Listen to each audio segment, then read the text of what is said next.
welcome to another episode of the Super Bold podcast. I'm Fred Joyal, and today I'm here with Terrence Ogden, who has founded Project Grit.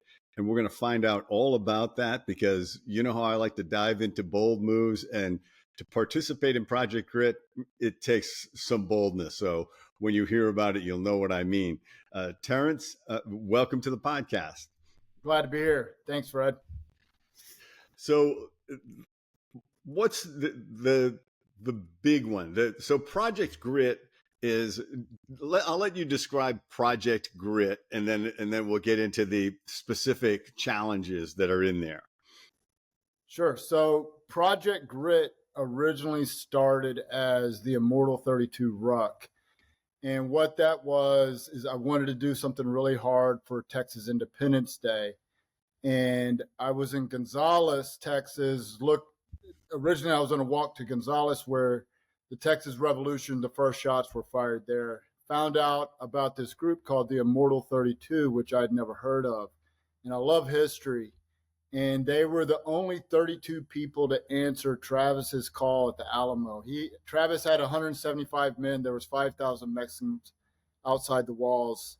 And he sent out a call for reinforcement. These 32 guys intercepted the letter and went knowing that they were most likely not going to survive it, but win anyways. Pretty bold move. If yeah, that's a hardcore decision to say odds of us living are really slim to none, but we're going anyway. Yeah. So, and I'm an 8th generation Texan, and I'd never heard that story. And I felt like history had just kind of forgot about these guys. So I decided to make the Immortal 32 ruck, which is a 75-mile road march from Gonzales, Texas to the Alamo. And it's nonstop. We take breaks, but we don't camp out, and we go straight through. It takes the quickest time we've ever done it is 27 hours, but typically it takes between 33 and 35 hours to complete. And it started as that. And I saw, like, when I started taking people on this, the change that it made in people's life, and I knew that there was something bigger to be done. So Project Grit is the umbrella of several rucking events that are challenging. Everything's a 50K or longer, and that's about the whole deal with Project Grit.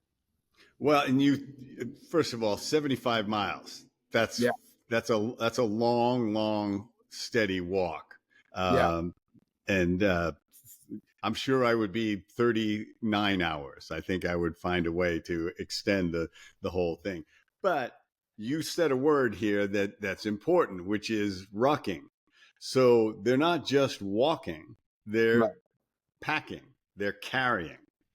Right. So the big question, I kind of live in a bubble, and a lot of people don't know what rucking is. And what rucking is, you have a weighted backpack and you go whatever distance. And it's kind of this sweet spot between running and hitting the gym. So you do get the cardio, you get the weight training, and there's a lot of really beneficial aspects that come with rucking, but that's what rucking is.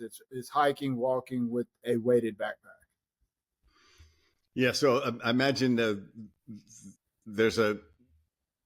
you wouldn't normally do 50K for the exercise. That's kind of an event. It's sort of the marathon, or in the case of the Immortal 32, it's an ultra, 75 miles is with a pack is pretty much ultra level exertion.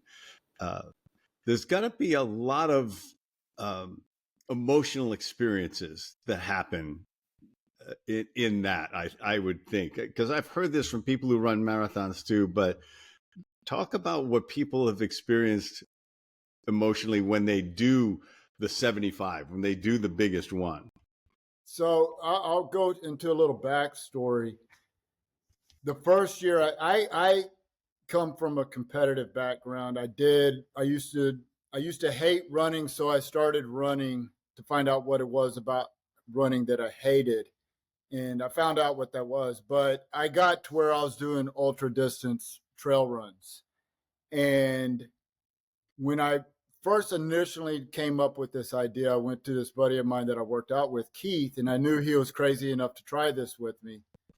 And we had gotten at about, I'd say between mile 40 and 50.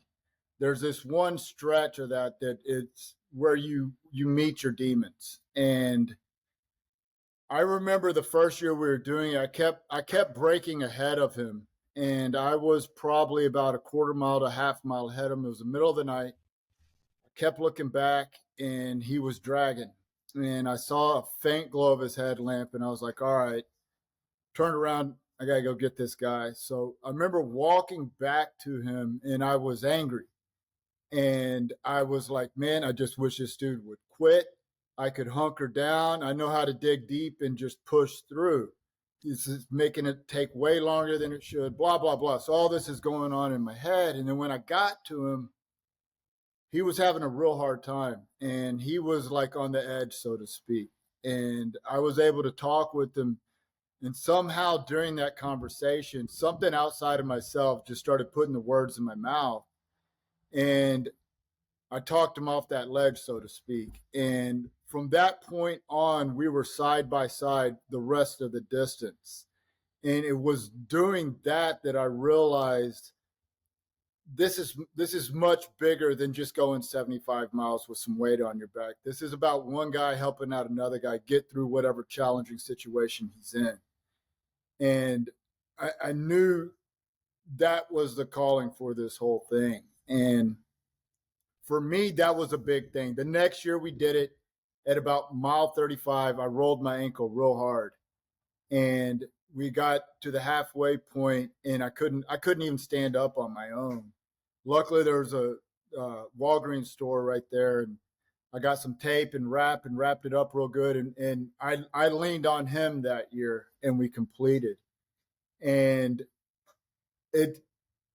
when you get into the middle of it, when you go through something really thick with another person, that it creates a bond. And I like to refer to that stretch as it's the man maker, you know, that it's this one stretch from mile 40 to mile 50 that you see the lights of the gas station, which is the next aid station, and you can see them for probably about 5 miles. And it just seems like the lights are getting further away than closer. And so you go into this mind game. And even as a group, like the first half of the ruck is this beautiful walk down this country road in Texas. And, you know, spring flowers are popping up. It's real pretty. The night falls, and that's when all the mind games start. And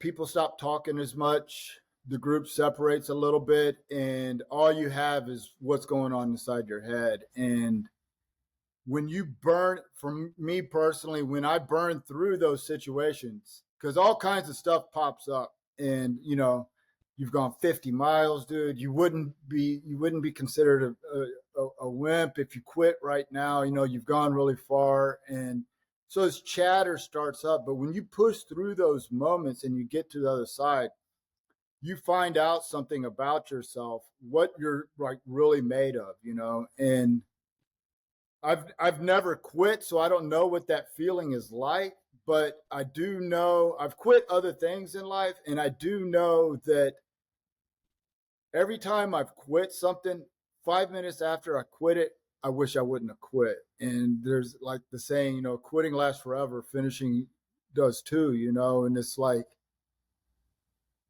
when you push through those moments, it's very uplifting. The last 2 years, I had a friend, this lady, she's a mother of 5. Year 3, we've done Immortal 32 Ruck 5 times. Year 3, she wanted to do it. Year 4, she came to me and told me that everybody told her she can't do it. It's too far. She went to fire school as a kid, and they said that she's too small. She's a little girl, woman, and mother of 5. And I said, what it boils down to is like, do you want to do this? Are you willing to like go through it? And because if you are, if I have to, I will pick you up and carry you across that finish line. But the moment you say you quit, I'm going to move on to the guy that doesn't want to quit. And she finished that year, first lady to do it, and then she did it again last year. And last year was really awesome to see her be that helping hand for other people. So, you know, there's a lot of bonds and camaraderie that come through doing challenging things together. It's so interesting that you can find something in yourself by reaching back and helping somebody who's doing worse than you because you've been there. Yeah.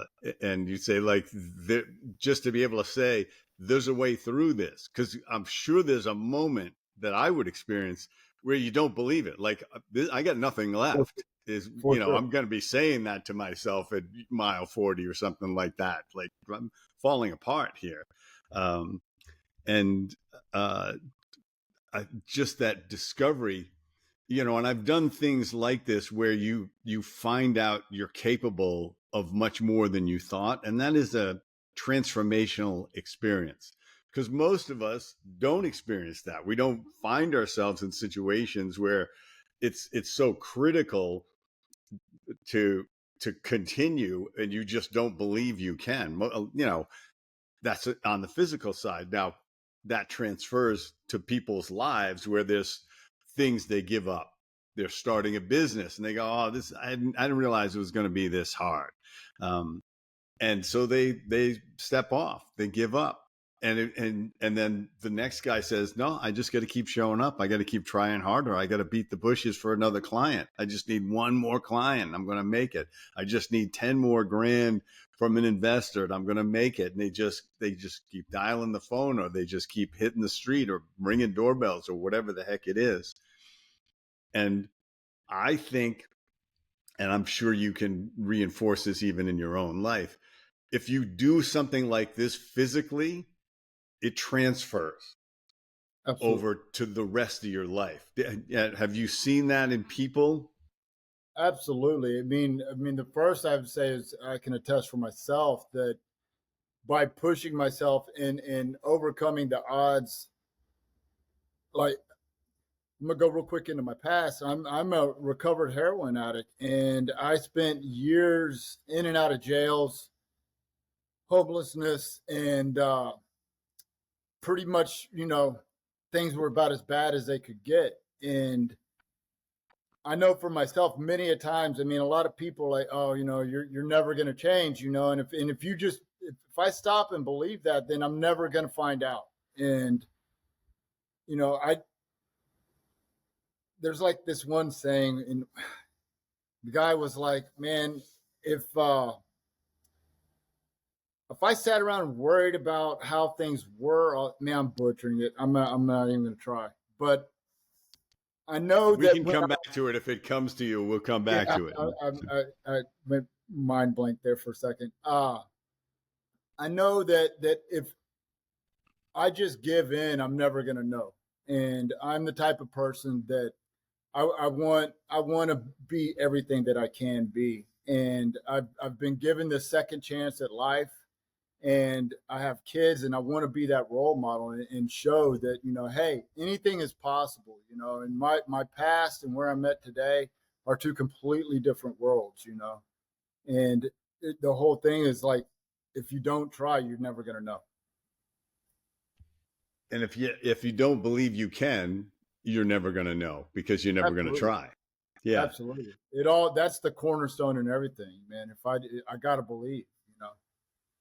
So was there a moment in your addiction where you said, I have to stop this. I have to find a way. Was there an inciting incident, so to speak, that created you saying, I got to find a way out of this. I got to stop.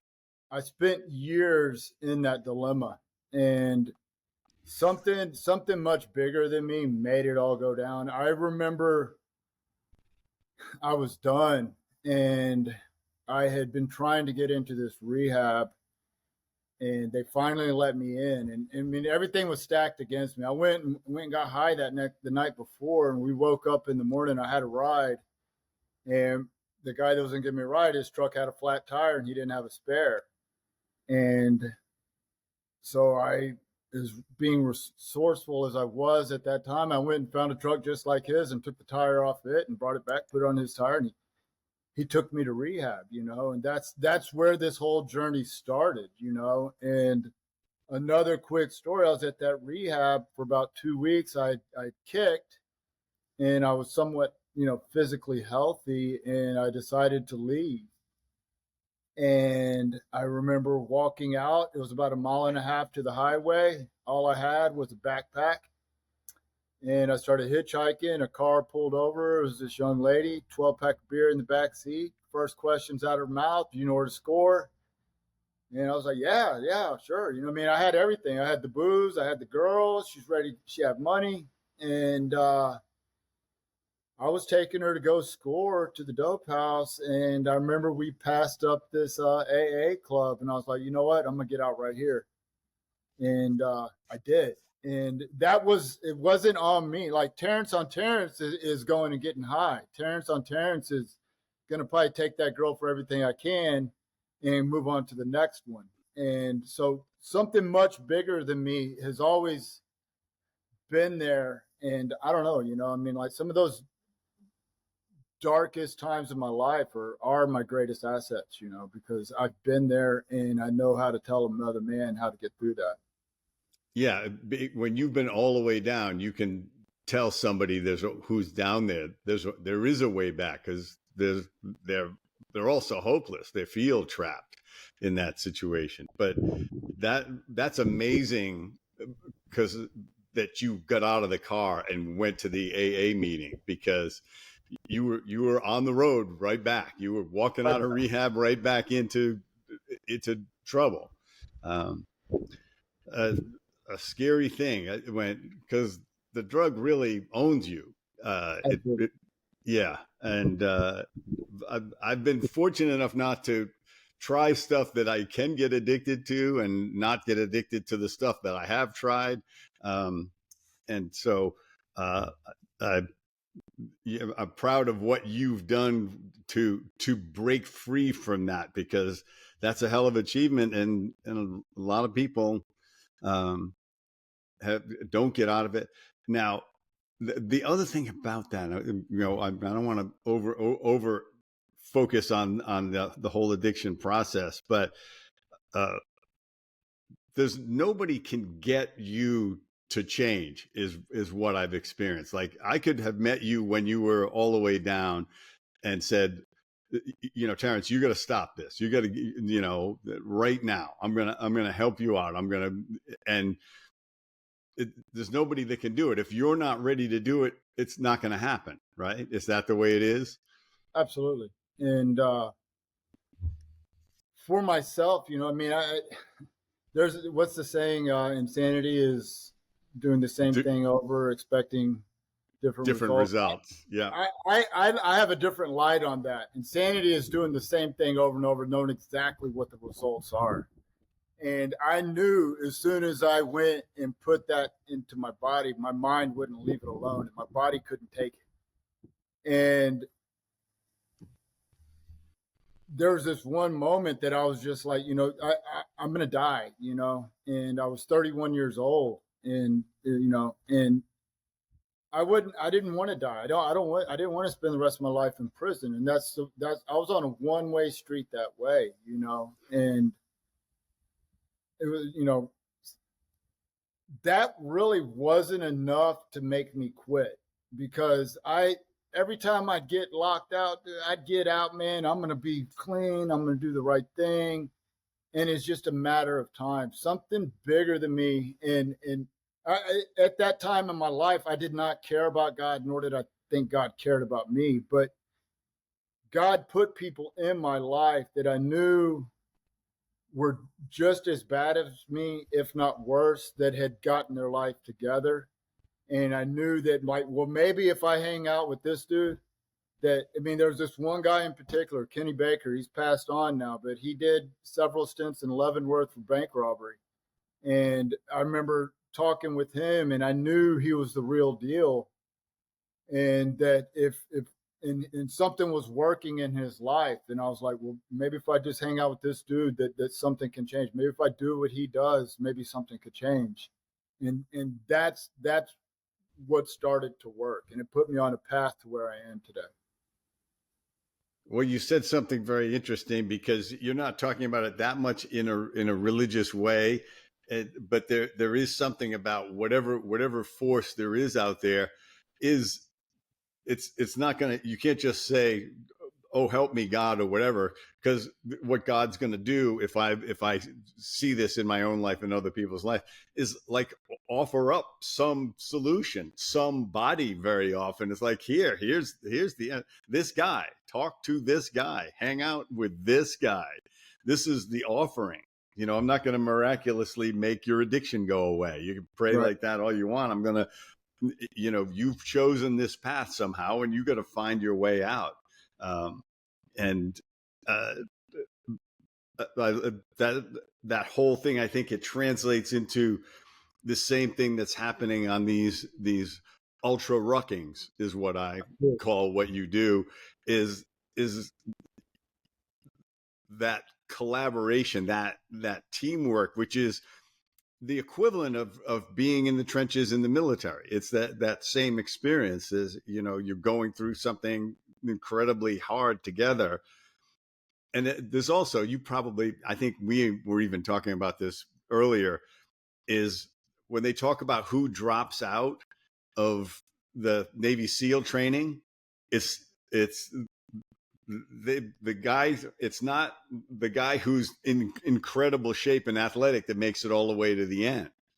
It's the guy that who thinks he can do it all alone. Absolutely. And they're like done first, apparently. Like they're and of course they're mostly quitters. It's something like 97 out of 100 drop out in the course of it, because it's mercilessly hard, deliberately. It all turns into a mind game. And I mean, there's definitely a physical aspect to it.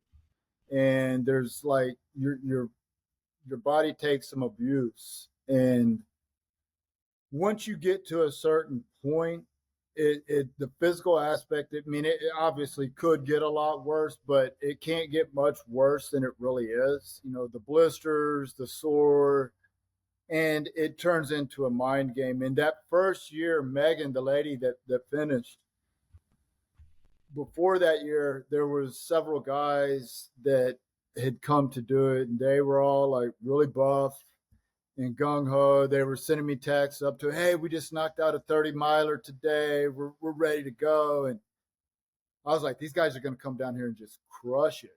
And all of those guys, except for one, quit by mile 50. And we got Megan, the mother of five, the tiny little lady that you wouldn't expect. We got her across the finish line. Last year, I had a relative of the leader of the Mortal 32 was a guy named George Kimball, and this guy showed up. He's slightly overweight, and he has a desk job. And I just wanted to there's one spot along the way where we go to the Kimball house, and I just wanted him to get to there because that was his family's namesake. The dude finished, man, blew my mind. If you had lined them all up and there were several guys, I was like, I don't think he's going to make it. I don't think he's going to make it. I don't think he was one of them, and he crushed it, and it's like, you never know. And it's what's going on up here is what takes people out, and all those things. One of the cool thing about my events are that it's not a race. This is a group effort. We're only as fast as our slowest guy, and we travel as a team, and that builds bonds and relationships better than anything that I can think of, and the camaraderie is really strong. So yeah, it's an interesting thing. I remember you telling me this, and I'm being so impressed how unique that is, because so many of these ultras and things like that, or even marathons, they're races. It's about who clocks in the best time. And you approach this totally differently, that it's we're all making it. That's how we're doing it. It's not how we do it, it's how we all do it. And that's huge. I think that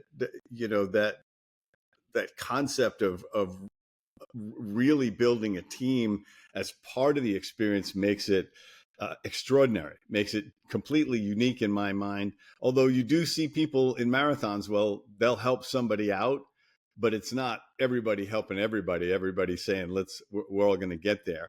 And I think that helps people to find that they've got something more in themselves, and that it's okay to let somebody else help you, like Absolutely. let somebody else's strength come into you. You're getting me, so I'm ready to do it, I'm gonna get Terrence. you out I'm there. almost ready to do it.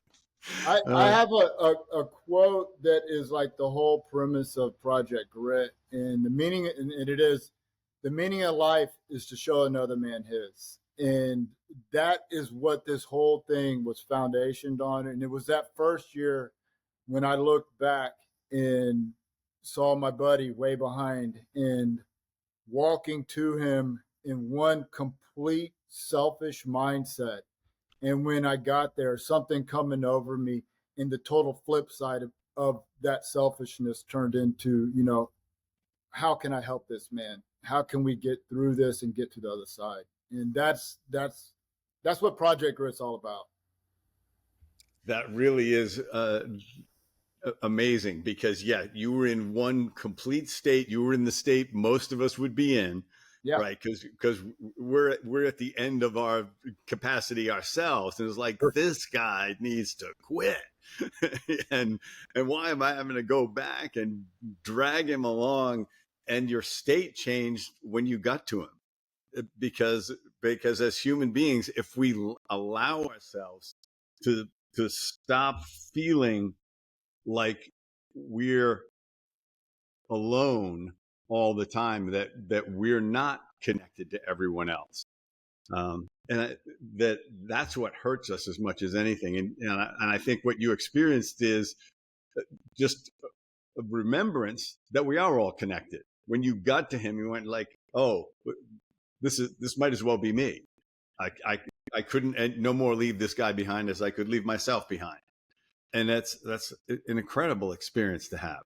Absolutely. And now that I've had it mentally, I don't actually have to go through the race to come you to already, the. you already completed. That's Well, right. it's funny. What is the worst form of punishment? A lot of people would say, being executed. And if you think about it, if you go inside the prison system, what is prison in prison? Solitary confinement. Solitary confinement. We're social beings. I mean, if you kill me, I don't have to feel anymore. But if I have to sit by myself all the time, that's the worst form of punishment, because we are social beings, like it or not, and we do need each other. And when the times are the toughest is when we need to find someone to lean on. And I know, being a man brought up the way I was brought up, with that whole John Wayne mentality, which is a great thing to have up to a certain point, but like the hardest thing was for me to overcome was asking another man to help me out. And that's what I got with Kenny Baker. And I think when that time with Keith on the road, that flip got switched. And that's what we're all about, man. And so there are more women doing this now. She was the first one. She was the first one. We got August 3rd. We're going to Santa Fe to do. It's a 50K. I call it the Camino de Chamayo, which is it's 30 miles from the plaza in Santa Fe to this old sanctuary called Santuario de Chamayo, which is recognized by the Roman Catholic Church as being sacred holy ground, where some guy, I'm butchering this story, in the early 1800s, he had some ailment, took off out to the nowhere land and was digging a hole and found a rosary, and the dirt healed him. So this old adobe church has this healing dirt. And it every year on Good Friday is the largest pilgrimage in the United States. 50,000 people do this trek. And so we've incorporated it to one of our events. And I have several women doing this event with us this year. So, yeah, I'd love to have more women doing it, because I think that it makes a profound statement for other women. And anybody can sign up for my event and do my events. And I think the more women, the better. And so what's the website that they can find out about Project Grit?